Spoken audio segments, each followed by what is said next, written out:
dude!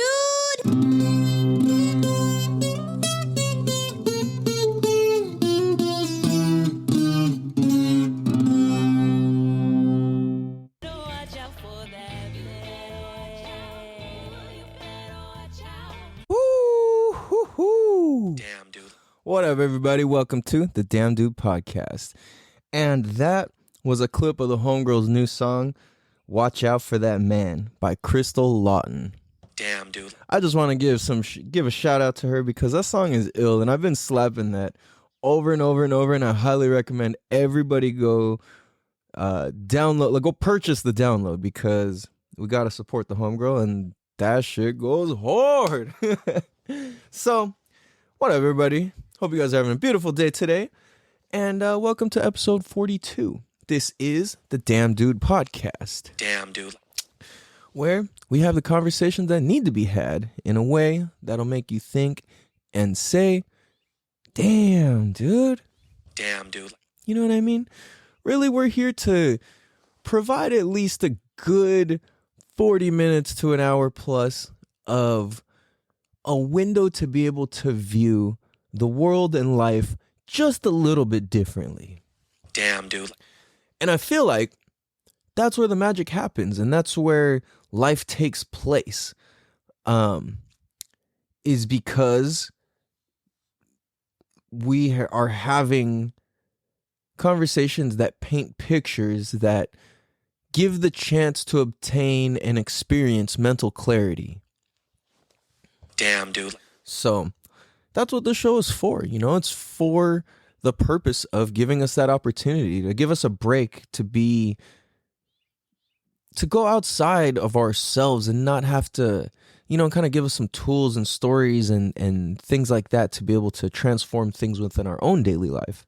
So that's what the show is for. And like I said in the last episode, it took us about 40 episodes to figure that out. And that was cool because I first needed to find my own personal reason first before even starting, which was to document for my family. And like, it really hit me like, damn, imagine if my great grandparents documented life, especially during a pandemic or a crisis, and, you know, just whether that or not, excuse me, is to really lay down history my own way, the way I see and view it, and the way that a lot of people in my community would agree that, yeah, that's pretty much how it went down for the most part. And, you know, I think that's important. So, kind of funny, on a lighter note, this show is going to take a lighter turn. Like, we do kind of keep it on a more serious note, but at the same time, you already know, like, I take having fun very seriously. And if I'm serious, you know that there's going to be some fun included in it. And at the same time, if there's fun, you know I'm going to be a little bit serious about it too. So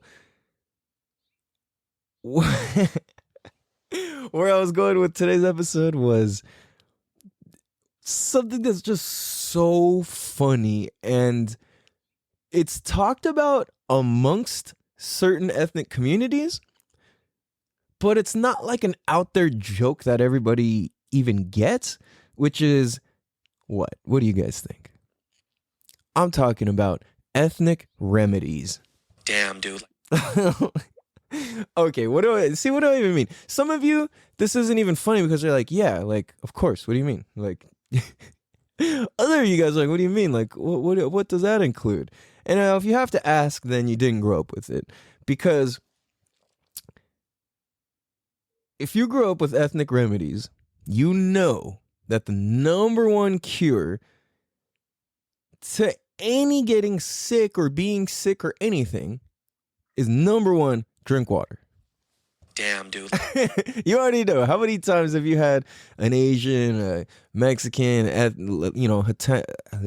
Hispanic, Latino, whatever, Indian, especially Indians. You guys are on it too. I'm half Chinese, so I grew up with the Chinese side of it. And it's drink water. You could be there like, oh, what are you sick? Go drink water. Go put on a jacket. And you already know that's the second one is go put on a jacket. So drink water, put on a jacket or a sweater or grab a blanket, depending on the context or where you're at. is the answer to prevent. Is that those are the preventative measures. Like, if you want to not get sick, as long as you always drink water and have a sweater, then you're fucking good. Like, you're just not gonna get sick. There's some sort of like ethnic immunity that happens when you have this combination of water and sweater or jacket that's just like fring, like boom, I got my armor on. You can't fuck with me, dude. Like they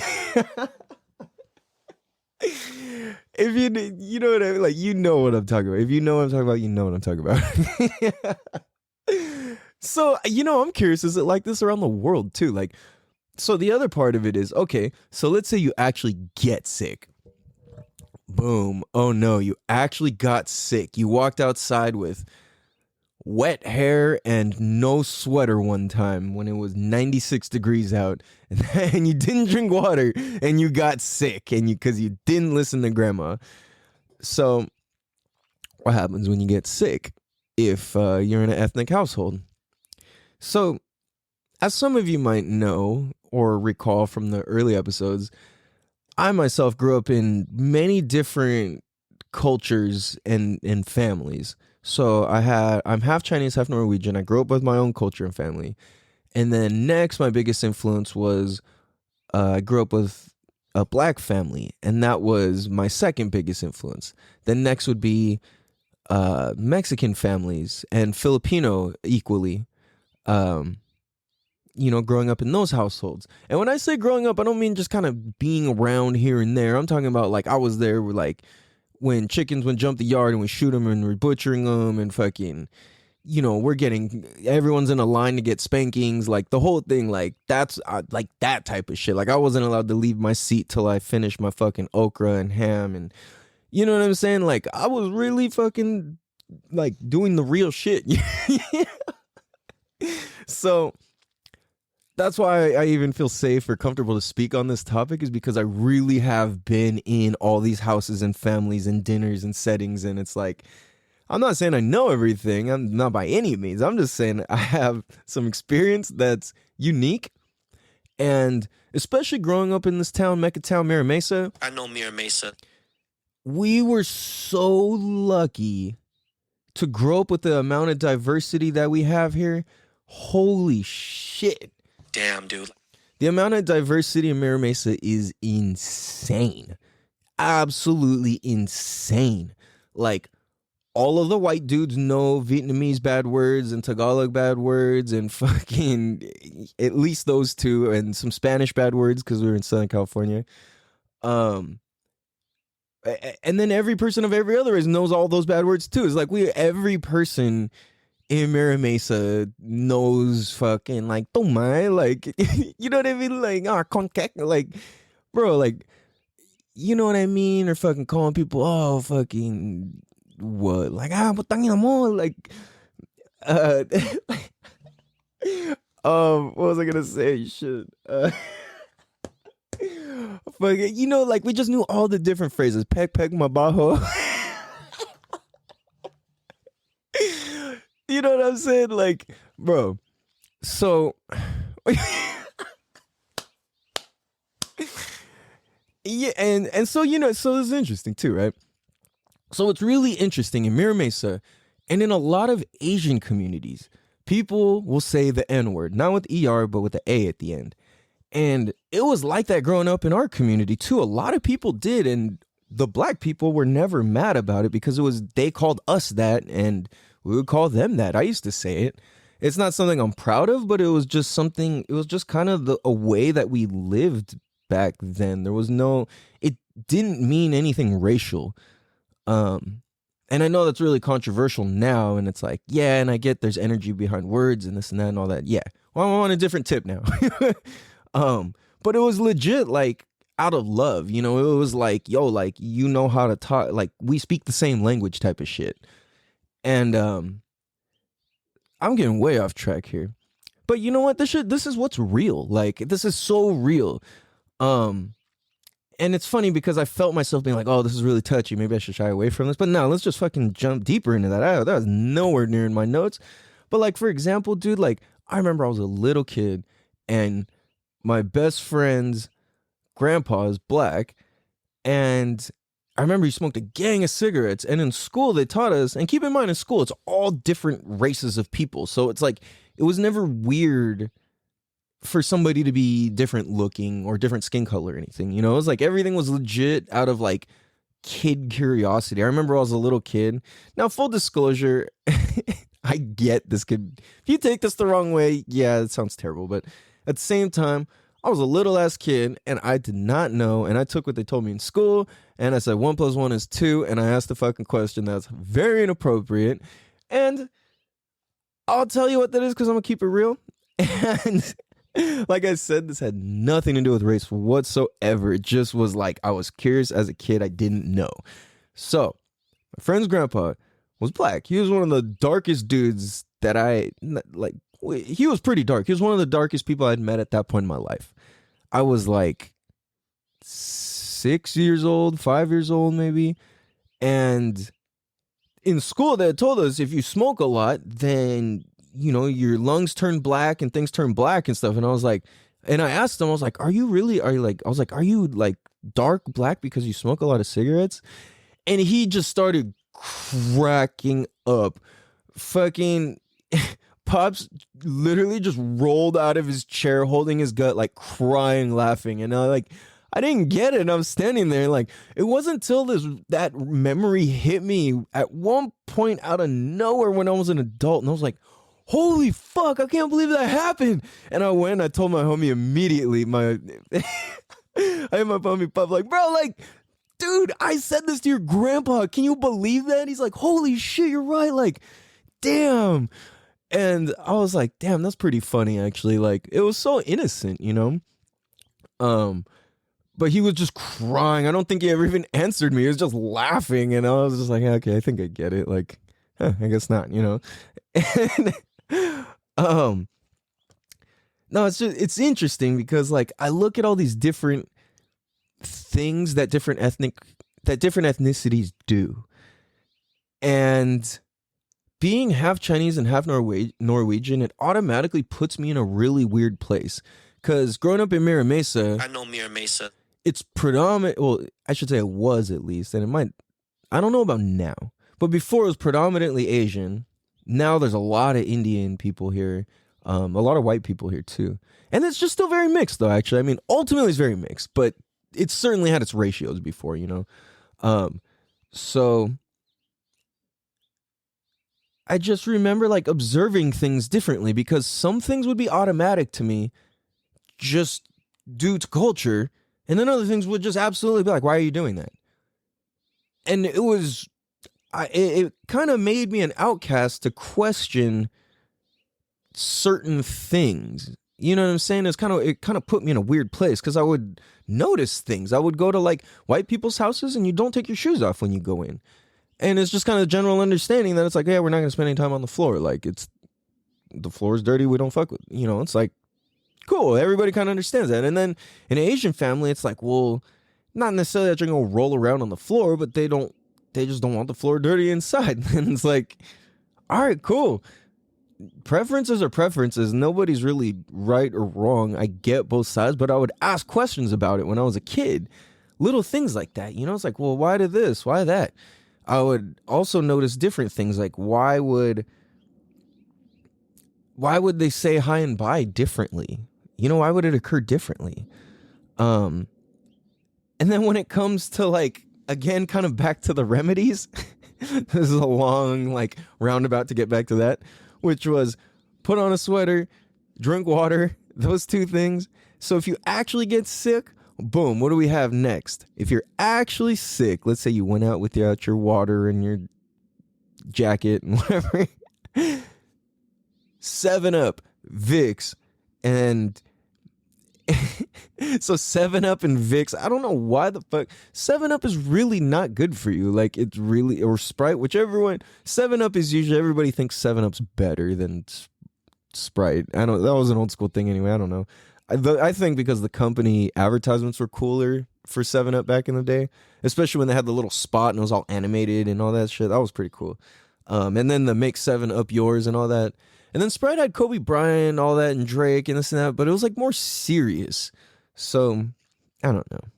Anyway, almost all the ethnic people are, because I have Mexican. I don't have Mexican kids, but I mean, my kids are half Mexican, so they get that part. And then with me being half Chinese and Norwegian, they also get this influence, and then just the natural influence of just living in America, and then the way that different cultures adapt to America is trippy. But for some reason, 7-Up and Vicks seems to be like the fucking magic cure for everything, and I do not understand why. Like, the Vicks, okay, cool, it helps, but I mean, I don't really use it myself. Not ever since I've grown up. And then, then it breaks down to the next categories, which go into, you got tussin, you got pho, you got chicken soup, you got Tsoak. That's what Chinese people eat. It's like rice porridge. If you're Filipino, you got Sinigang. Like, you got there's all sorts of shit. So it's funny because it's like it's all kind of the same stuff. We're like, okay, eat soup, drink like bubbly stuff, and then get something that'll help you breathe. And it's funny because in my house, it was always oh, yeah, okay. Because it's weird because I'm growing up in a half household. So it's like, it's just, life's just different for me. So our cure was always a combination of gargle hot salt water. That's pretty Asian. My dad was always all about that one. And then, what's the other? It was always that. Oh, and then my dad was all about the Vicks for a while. I remember when I was a kid, and like wrapping your neck in a towel or sweater. Like, I don't know why that was always wrap your neck. Like, okay. I remember it used to drive me crazy because like I don't like stuff touching the front of my throat or my neck. So like it just, I don't know. It always bothered me. But yeah, those are the things. And on the other hand, it was like it would be like, well, just go outside, like sweat it out. Like that was kind of like the whiter approach. It was like, yeah, just go sweat it out. And I realized that they're all kind of the right answer. It just depends on where you're at in it. Because at a certain point, for me, if I feel that I'm starting to get sick, like the type of sick where it's like, all right, fuck, I commit to it being sick. I know I'm gonna have to take some days out. There's those times where it's like a couple days when I feel it's starting to happen, I'll just go surfing and keep flushing my face out with ocean water, salt water. And then I fucking feel good. Sometimes, not sometimes, oftentimes, I'm able to actually like flush my face and my system enough to not actually have to go and commit to that sickness that was coming on. So sometimes I could do that. And then I got a question. Yeah, like, what the hell and how and where did it come from, and why does every ethnic grandparent have the herb plant for the tea plant, the herb plant that just is in a fucking tub and it's just on the side of the house or in the backyard, and it's just, oh, that's grandma's tea plant. Like, what? Suppose if you have diarrhea is the number one thing, it soothes your stomach. It's that. If you have a cough, if you get a cold, what? Basically, you can have your fucking arm cut off, and they're gonna make you that damn tea off the thing with the little leaves, and then I always forget what it's called because every ethnicity has a different name for it, so I don't even know what it's called, or like, I don't know. But all the grandparents are like, yeah, like this is the shit, and like, oh, okay, cool, try it out. It's funny because it's like, it doesn't taste the best, but it's not like terrible either. It's just some like, I don't know, herbal type of tea tasting thing. Yeah, it's so interesting because like, whoops, sorry, computer's being. Yeah, just growing up being half, I would notice such weird things. Like, how do I even? I'm trying to think how to describe this without even being like, where it like makes sense, you know. And I'm not like coming off like an asshole or something. And it's funny because it's like people don't guess or assume or think that I'm half Chinese. And so when I speak on behalf of Asian stuff, I realize I have to like stop and kind of remind people because like, yo, yeah, I don't look it, but I really am this. And so I would notice these little things. So a bigger one to start is, I don't know if this is old school or an Asian thing, but did you guys as grandparents do this where you put gallon bottles of water in your yard, and it's supposedly to scare the cats away to not poop or to not shit or piss in your yard? I don't know if it works or not. I just remember when I was a kid, I went to my grandparents' house, and then some kids were outside and they were smashing my grandpa's like plastic water bottles, his gallon bottles, all over the place, and they were throwing them. And my uncles came out and they're like, "Hey, we're gonna beat your ass," blah blah blah. And there was like this whole thing, and then I don't remember exactly why. I was just cracking up, but I was like, huh. And I noticed only Asian people did that. Like, did you guys do that? Was that only Asian people?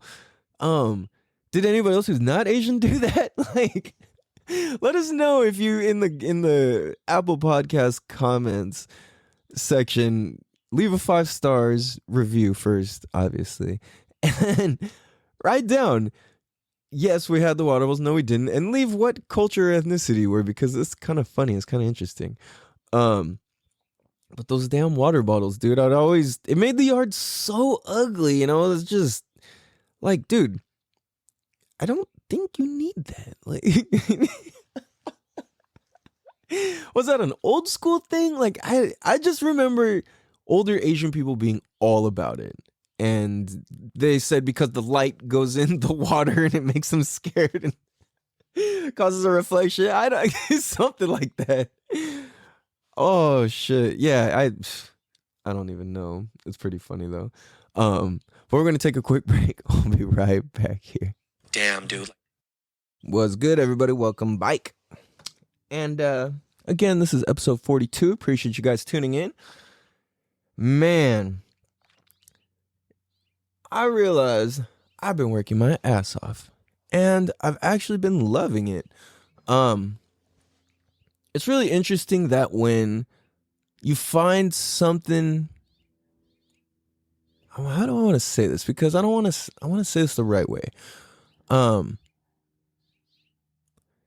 When you're able to love what you do, it truly makes life like cool. And I realize I'm only not good when I'm not doing what I love to do. And during the wintertime, often in the past, I wouldn't have any damn money and I wouldn't be working. And I would think it would be because of because I'm not making money that I'm feeling down. But it's actually because I'm not doing what I love that has me down. And what I love to do happens to make me money. So it's kind of interesting. And I'm like, oh, fuck. And I'm not really sure why that just hit me.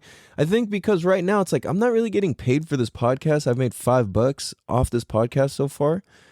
And I appreciate that because that was really, really actually inspiring. And, you know, anybody's free to make a donation. Go down to the bottom of the link on the show notes and you can click there and donate to the show if you like. But point being is I'm in the middle. This is my lunch break. And I take this opportunity to record this show and put these episodes out even though nobody's paying me or doing anything. You know what I mean? Like I'm just doing it because I'm just doing it. I'm 42 episodes deep into this, which is crazy because that means there's well over. That's actually I've recorded now. Some of those interviews are a couple hours, so it's like 3 for 4. There's at least like 44, 45. I would say at least a good 45 hours of content recorded that I've done with pieces of 1 hour out of each day, or not each day, but like out of 2 days a week at least.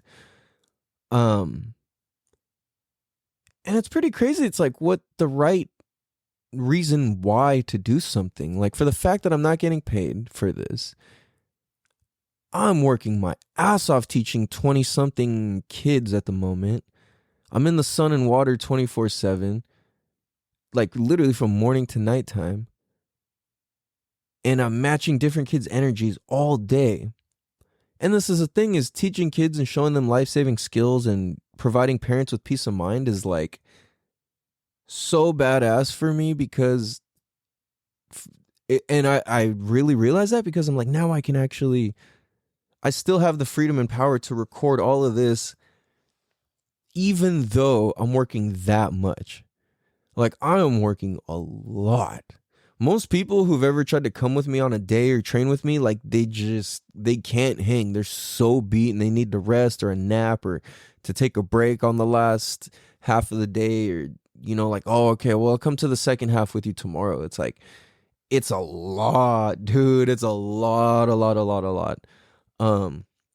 Like, if you come through with me on my day, it's a lot. And it's a lot of fun too. It's a lot. Yeah, so I don't know. It's kind of side note. I think I smoked a bowl and kind of just went off on that tangent and kind of just came to my mind, and I was like, huh, it's just strayed from the show. That's one thing I don't mind, straying from the show notes and my idea and whatever in the first place. Because if you're watching, well, when you get to watch this video, you'll see I'm fucking going full on like 2002 Nelly in a music video with a jacket and no shirt underneath. Cause I've been in the water all day. I was driving around with no shirt on, and I was like a little bit cold, even though it's hot as shit out. You can see like the natural light coming. You can see the natural light coming in from the window. Look at that. That's a big difference on the video. So yeah, I'm on a funny one today. So, like I said, being half Chinese and half Norwegian puts me in a very interesting perspective. And then growing up in a community with different ethnicities too was very interesting. And all my best friends, like literally our friend circle was a trip. Like our main friend circle. Now, this branches out pretty big, and I can list, probably several hundred people, if not 1,000, but our like main tight circle, it was like half Chinese, half Vietnamese, half black, half Mexican, and then we had Mexican, white, full Asian, Filipino, full Vietnamese, and that was like our core circle had. And there was like multiples of, some of those, but we were at least of those. And our group would just clown on each other as a way to learn more about each other and, like ethnic wise. And it was crazy to see how much of a different time we're in, because I feel like because so many people think like how the internet provides information, it lacks context. And when things lack context, you can't make certain jokes. So, you know what I'm saying? It's like, if that's what's interesting. It's like if like, let's say you're a black guy and you're making black jokes, but you sound like a white guy, and people don't know you're black. They're offended if you're making black jokes until you tell them, or until they find out that you are black. Or same thing if you're Asian and or let's say you're white and you sound Asian, but you know what I'm saying? Like, that's just how you grow up talking or something. Like, it's trippy because we get different judgments based on those things. And I don't know. It's weird because I find myself in a place where I've been judged as so many different things. I've received racism as, and I think I've said this before, I've received racism as a white guy. I've received racism as an Asian person. I've received racism as a Mexican person. I've received racism as a Filipino person. I've received racism as a half person. I've received racism as a half black person before somehow. I'm like, oh, I'll take it as a compliment. Like, thanks. You know, like, what the fuck? Okay. Um, I've been judged as a lot of different things, and I kind of just crack up at the end of the day because I'm like, damn, like, I mean, ultimately, I feel like, man, I wish you could just spend a day in my, even my shoes are in my brain and like just see, or it's like, I wish we could just go through and hang out with like a fraction of the people in my phone list. And you can meet and see how dope people of all different colors and races and ethnicities and backgrounds really are. Like, to actually be racist is so insane to me. I'm all for like racial jokes and stuff like that, but within context, there's only, I don't even know how to explain it. There's just a certain, like, so far you're allowed to go with it before it's hurtful and mean and ignorant versus being informed and kind of cracking on what's obvious because you're in the circle. You know what I'm saying? Damn, dude. And there's a big difference, but it's definitely a very fine line. You know, it's like you get like outraged white people who start going off with like, these and you people, and it's like, bro, like, nah, like, that's not how you do it. You know what I'm saying? Like, that's you just gotta slow down. You know what I mean? Like, slow the fuck down, pick some different words, bro. Like, that's how you get yourself beat up. And I struggle sometimes remembering that that's not normal common sense to everybody. You know what I mean? Like, and I guess that's just a major benefit of growing up in Mira Mesa is, and Southern California in general, but most specifically Mira Mesa. I know Mira Mesa. Good old Mecca town. Is that diversity is so naturally built into our way of life, that it's just another level. And if you're from Mira Mesa and you got to grow up here, like, you are blessed. You are so fucking blessed, because automatically that gives you 90% like better, like, maybe not 90%, but it gives you a way bigger percent of understanding different cultures and people and giving you freedom to go places and make more friends and be safe wherever you travel, because you came from Mira Mesa, because you come from the land where the people are so fucking different. You know what I'm saying? We're all so different. And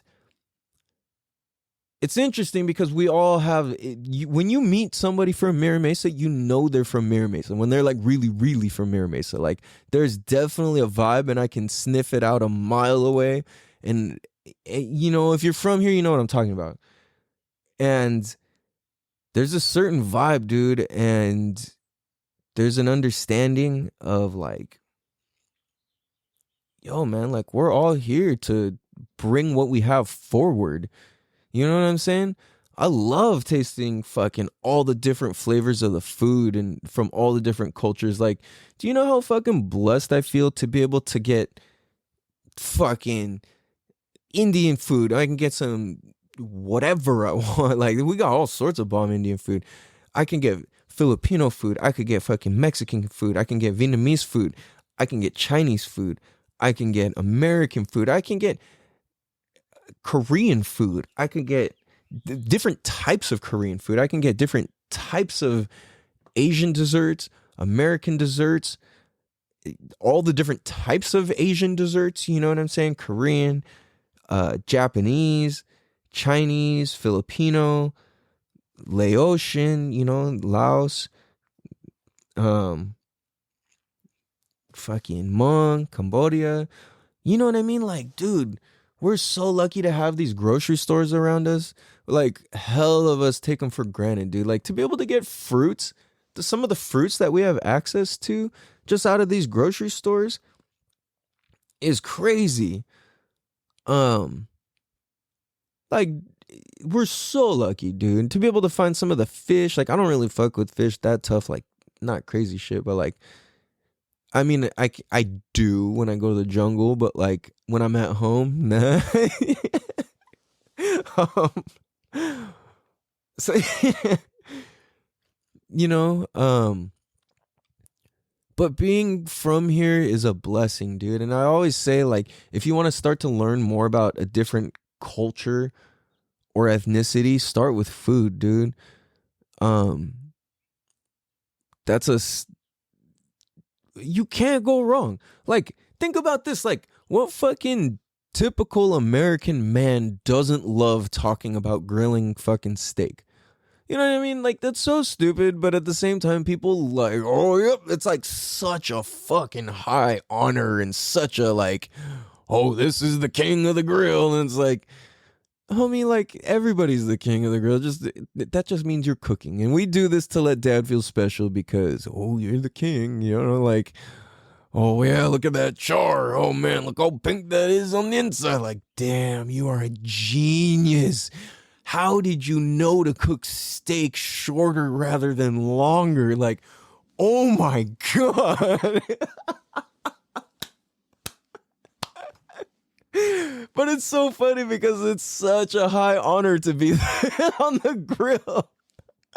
Now, being on the grill in different cultures and ethnicities, holy shit, that is damn, dude, something else. So, being a white, if you're white, okay, let's boil.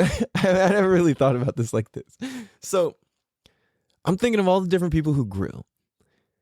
So when you're Asian, you don't brag about it. You're very like, you act like you didn't know how you did it, and you're very like, tee, like, nah, like, oh, what do you mean? Like, oh, you really think it's good? Meanwhile, in the back of your head, you're just like, nah, this is the shit. Like, I fucking studied. I ate 376 fucking restaurants just to get this specific flavor I wanted. You know, like, I ate my favorite place at a restaurant for 2 years straight just so I can get down the flavor and the texture. And I went and I practiced every day for 3 years to be able to make this. And I'm just going to act like, oh, what? Oh, really? You like it? And it's like, no, homie, you practice it. Like, auntie, grandma, whoever, you practice that shit forever. Like, be proud of it. Talk your shit, man. Like, talk your shit.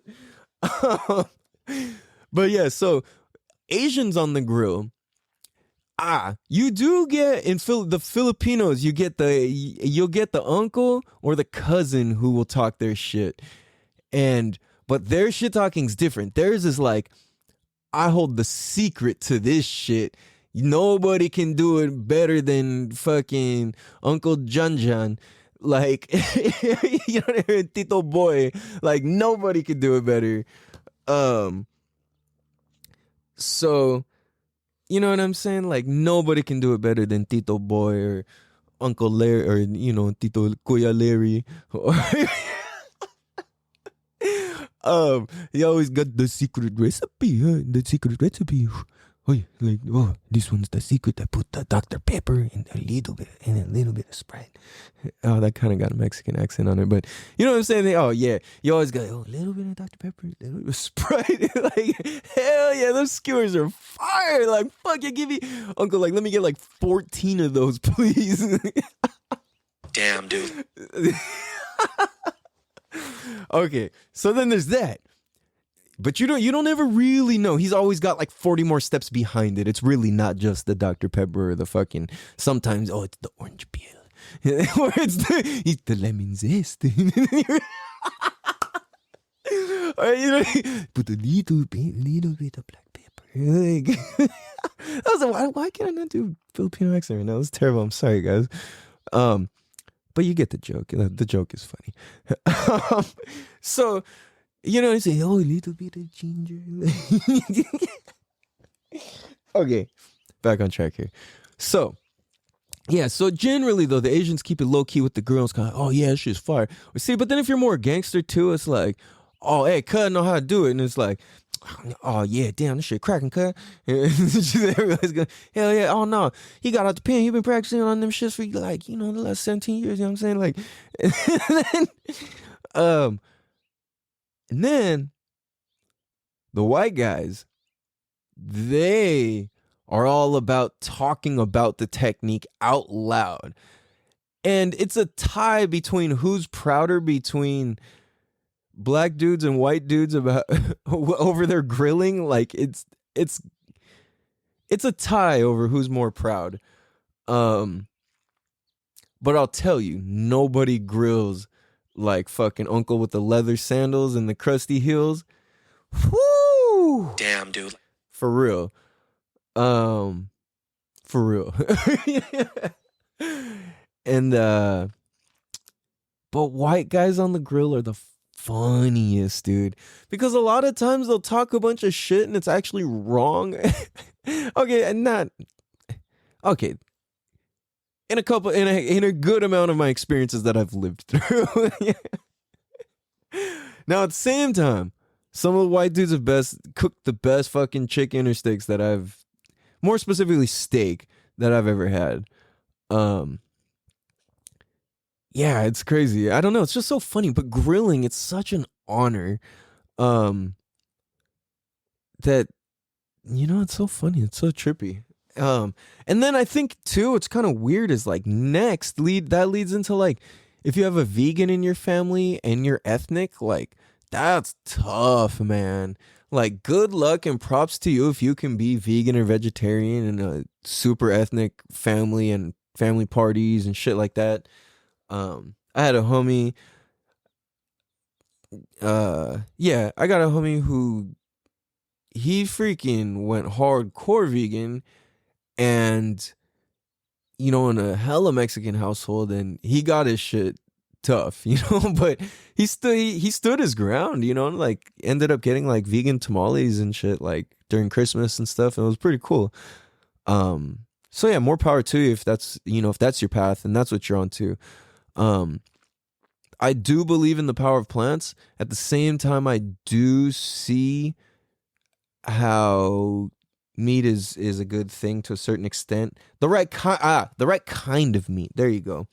If you're eating bullshit meat, stuff that's not grass-fed, organic, whatever, then yeah, don't eat that stuff. That's terrible. Or if it's not kosher, anything like that. Yeah, do your best not to fuck with that, That's tough. So something that's funny, another thing I noticed that's really subtle, very, very subtle. And it's funny because it's not funny if this is just how your life has been. But it's funny now somebody calls it out and you're like, oh shit.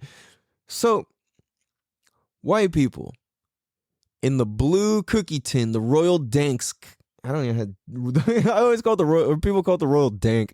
But the Royal Danske, I can't even say it. Dansk. Royal Danske. Dansk. You know what I'm talking about. The blue cookie tin with the sewing needles in it. White people got that. Asian people got the old school Flake container, the tin one. I saw now they had some bullshit like cardboard and plastic. I was like, what the fuck is this? But if you're really Asian, you got the Flake container. That was the one that, I don't know, dude, you could float a baby down a river in that thing. Like, I don't know why it just seemed, if it got out of whack, it was kind of wacky. The lid didn't fit right, but for the most part, that thing was pretty damn solid. I remember I was taking a spill off the fridge a couple of times when we had one, and surviving pretty well, actually. But yeah, it's like I always noticed that. I was like, this is funny. So like one last thing that I noticed with being half Asian and half, I guess you can call it white because, Norwegian. But I feel like people say white when they don't know or identify with the culture of their ethnicity. Damn, dude.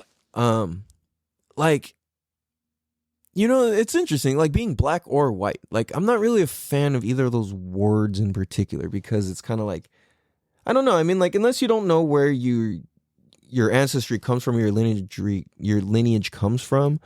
Um, but I mean, like, I think it's kind of cool if somebody says, "Oh, like like my family's British," and it's like, "Oh, cool." It's cool to be like, "I'm white," or people are like, "Oh, I'm French."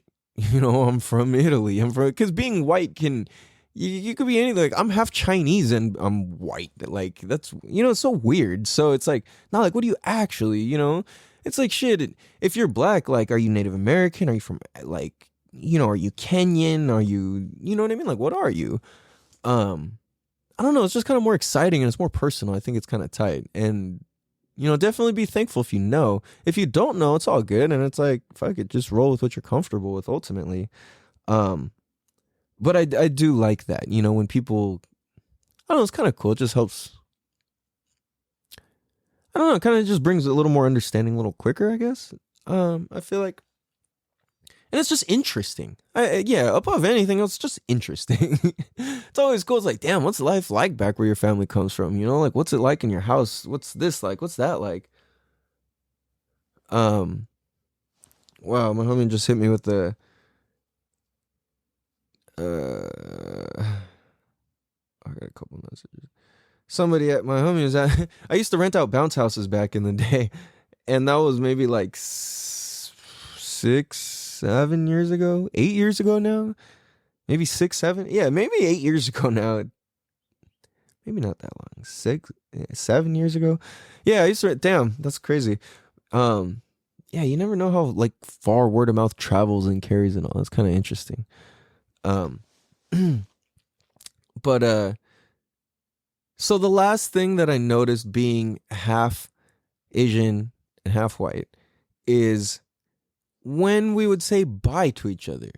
Like, my white grandparents, I mean, my grandma, rest in peace, she wasn't alive for very long when, growing up until I was 6 anyway. But my grandpa and in other white families, I would notice saying bye wasn't like a big deal. It's like, all right, see ya. And there wouldn't be like a hug or like, I love you, and all this different stuff. It was just like a quick, like, all right, like, see you when you get back.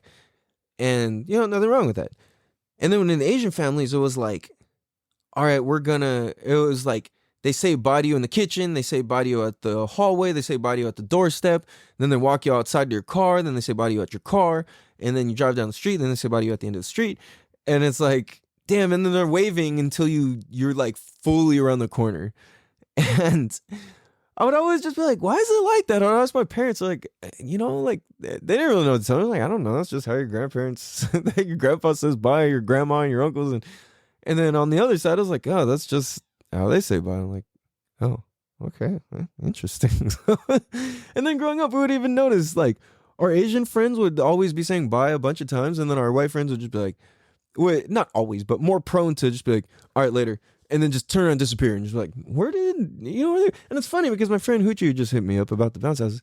He was the one who's always just bouncing out. And we're like, where did he go? Like, who knows, probably like 007, because we'd be on the phone like, yeah, all right, see you there. All right. And he hangs up. And we'd be like, bye? Bye? It's like, bro, like, we already know that that's what we're doing. I'm about to see you outside in a minute. Like, we didn't need to. We're like, but why? And then he'd be like, yeah, but why? We would just kind of be like, I guess neither of us are right or wrong. Like, yeah, of course. Oh shit, that's funny. Oh man. So on that note, we're gonna wrap up episode 42. I appreciate you guys, and thank you guys for all the love and support and keeping us in a top 10% podcast in the world and helping us reach over 1,500 downloads. You guys are much loved and appreciated. And pretty soon I'm going to go and swoop up some more interviews here because I got a long list of people, really dope, powerful, influential people who've been through some shit and really shouldn't even still be here and are still here. I'm going to see if I can get some crazy gangbang stories from a certain people or two. Yeah, a few other things. We got some crazy shit going on. So on that note, hope you guys have a beautiful day. Much love. Remember to say 3 things you're grateful for every morning and every night. For the rest of your life, really. It'll just make your life better, I promise you. On that note, Rooster Tail, take us out. That's at Rooster TALE official on Instagram and wherever music can be found. Much love. Have a beautiful day. Peace. 90 miles push away, and I wanna be